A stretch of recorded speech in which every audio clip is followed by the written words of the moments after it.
এক্ষেত্রে আমি একটা সত্যি ঘটনা বলি। ক্লাস 9 পর্যন্ত কিন্তু আমি ব্যাক বেঞ্চার ছিলাম, ব্যাক বেঞ্চার।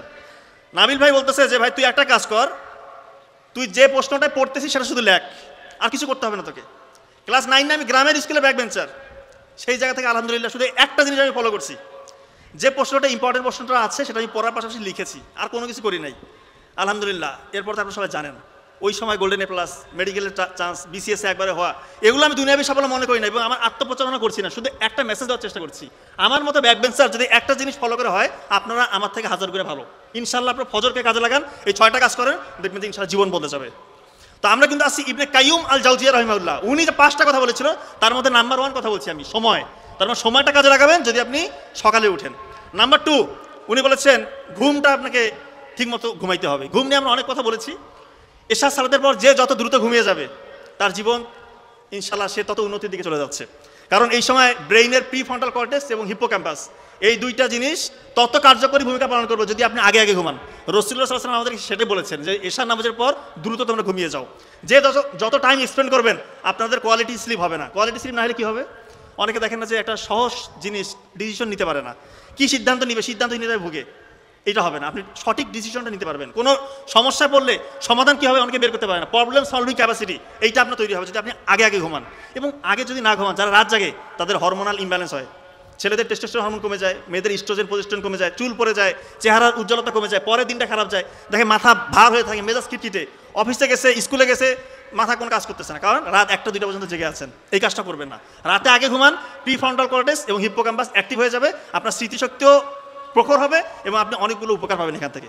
এবং অযাচিত যে জিনিসগুলো আপনি শিখেছেন, মানে অপ্রয়োজনীয় যত তথ্য আপনার ব্রেনের মধ্যে ঢুকেছে, আপনি যদি আগে আগে ঘুমান এগুলো ধুয়ে মুছে যায়। এবং যখন আপনি দেরি করবেন অযাচিত তথ্যগুলো থেকে যাবে, ভালো ভালো তথ্যগুলো মুছে যাবে। এটা কাজে লাগাবেন। ঘুমটা খুবই ইম্পর্টেন্ট। 3 নম্বর খাদ্য।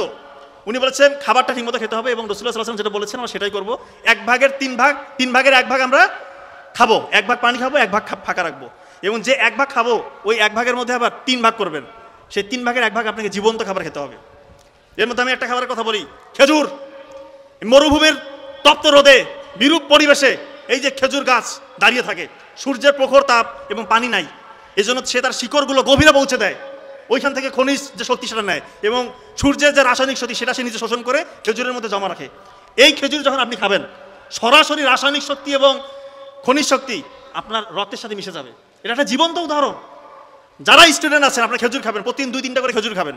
এখানে গ্লুকোজ, ফ্রুক্টোজ, সুক্রোজ আছে, ইনস্ট্যান্ট আপনার ব্রেনকে এনার্জি দিবে। এর মধ্যে যে অ্যান্টিঅক্সিডেন্টগুলো রয়েছে আপনার শরীরের মধ্যে যে কোনো রকম রোগ জীবাণু সহজে বাসা বাঁধতে পারবে না। আপনারা জানেন যে খেজুর খাওয়া একটা সুন্নত। রাসূলুল্লাহ সাল্লাল্লাহু আলাইহি ওয়াসাল্লাম বলেছেন যে ঘরে খেজুর নাই আমি ধরে নিব ওই ঘরে ক্ষুধা রয়েছে। তার মানে খেজুর খুবই গুরুত্বপূর্ণ। এর মধ্যে যে অ্যামাইনো অ্যাসিড এটা আপনার শরীরকে ডেভেলপ করবে এবং ডাইজেশন ক্লিয়ার করবে। এর মধ্যে রয়েছে পটাশিয়াম, আপনার হার্টটাকে ভালো রাখবে। এবং অনেকে বলে যে স্যার আমার শরীর হয় না, একটু স্বাস্থ্য যদি ভালো হইতো কী করতে পারি? প্রতিদিন 3-4টা করে খেজুর খান, একটা শশা দিয়ে, দেখবেন যে ইনশাল্লাহ আপনার শরীরটা অর্গানাইজড হয়েতে ডেভেলপ হবে। খেজুর খাবেন। আর একটা খাবার হচ্ছে আখরোট। আখরোটের আকারটা দেখেন না, দেখতে ব্রেইনের মতো। তো প্রাচীন গ্রিক এবং চায়নাতে ওরা বিশ্বাস করত যে বীজ বা যে ফলের আকৃতি আমাদের শরীরে যে অঙ্গের মতো সেটা ওই অঙ্গে বেশি কাজ করে। এটাকে বলা হয় doctrines of signature. Doctrines of signature.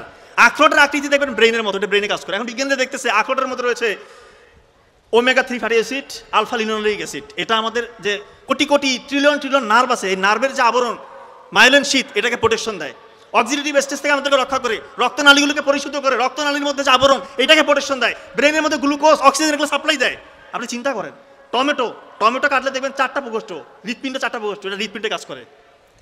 আপনি আঙ্গুর দেখবেন, এটা যদি যারা মাইক্রোস্কোপ দিয়ে রক্তনালী দেখতে পেরেছেন, এটা একদম ঠিক আঙ্গুরের শেপ। বিজ্ঞানীরা দেখতেছে আঙ্গুর খেলে রক্তনালী পরিশুদ্ধ হয়, রক্ত সঞ্চালন বেড়ে যায়। তো এই খাবারগুলো খাবেন এবং সবসময় পবিত্র কোরআনে যে খাবারগুলোর কথা বলা আছে এই খাবারগুলো বেশি বেশি খাওয়ার চেষ্টা করবেন। যেমন হতে পারে কলা, এই যে খেজুর, এই যে আঙ্গুর, এই যে বেদানা, এই খাবারগুলোর কথা বলা আছে, এগুলো খাবেন। শশা, এই খাবারগুলোর কথা পবিত্র কোরআনে আছে।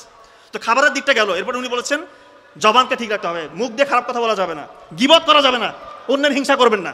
ছাত্রছাত্রী ভাই বোনদেরকে বলছি, আপনার পাশের একটা ছেলে বা মেয়ে ভালো করছে, আপনি খুশি হয়ে যান, তার জন্য দোয়া করেন, আলটিমেটলি আপনার আল্লাহ বাড়িয়ে দিবে। কারো হিংসা করে কেউ কখনো বড় হইতে পারে না। আর কটু কথা বলবেন না। আপনার একটা খারাপ কথা আপনার পরিবার, আপনার বংশে এটা আঘাত আনবে, বলবে যে খারাপ পরিবার থেকে এসেছে। কি দরকার? একটু রাগ যখন হবে সংযমের পরিচয় দেন, এটা একটা ইমানের অংশ। সর্বশেষ কথা উনি বলেছেন কৃতজ্ঞতা প্রকাশ করতে হবে। পবিত্র কোরআনের সূরা ইব্রাহিমের 14 নম্বর সূরা 7 নম্বর আয়াতে আল্লাহ তাআলা বলছেন যদি তোমরা কৃতজ্ঞ হও আমি আরো বাড়িয়ে দিব। কৃতজ্ঞতা প্রকাশ করলে আপনার বাড়বে ভাই, সত্যি বলছে আপনার বাড়বে। আপনি বেশি বেশি আল্লাহর শুকরিয়া আদায় করেন। অনেক মানুষ দেখেন পঙ্গু হয়ে পড়ে আছে, প্যারালাইসিস হয়ে পড়ে আছে, চলতে পারতেছেন। আল্লাহ তাআলা আপনাকে কত সুস্থ রেখেছে। আল্লাহ নিয়ামতকে শুকরিয়া কেমন করেন, আল্লাহ তাআলা বহুগুণে বাড়িয়ে দেবে। এখন তো আমাদের শুধু নাই নাই নাই, আল্লাহ যা দিয়েছে সন্তুষ্ট থাকেন, জ্ঞান অর্জন করেন, আল্লাহ বাড়িয়ে দেবে ইনশাআল্লাহ। তো ইবনে কাইয়্যুম আল জাওজিয়া রাহিমাহুল্লাহর এই 5টা কথা যদি কেউ মানেন সে ইনশাআল্লাহ জীবনে সফল হবে।